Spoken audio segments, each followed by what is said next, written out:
Hello বন্ধুরা, কেমন আছো তোমরা সবাই? খুব কষ্ট হয়ে গেছে, খুব কষ্ট। আলসিটা ছেড়ে নিলাম, হাই উঠে গেল, চোখ বুজে আসছে।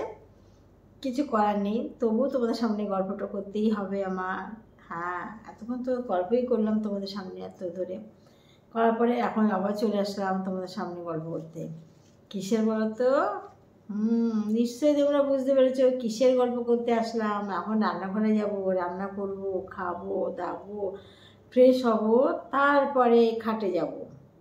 তার আগে যেতে পারছি না, যতই আমার ঘুম আসুক আর যতই আমি ঘুমিয়ে পড়ে যাই, কিছুতেই আমাকে যাওয়া যাবে না। দেখো মেয়েটা এসিতে চারিদিকে বেশি ঠান্ডা লাগছে।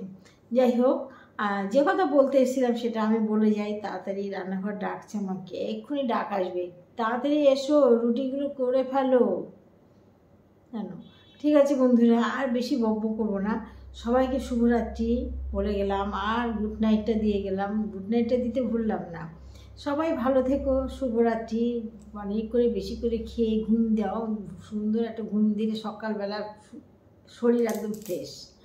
আবার অনেক গল্প নিয়ে আগামীকাল আমি আসবো, সেই সঙ্গে তোমরাও থেকো। আজকে টাটা, বাই।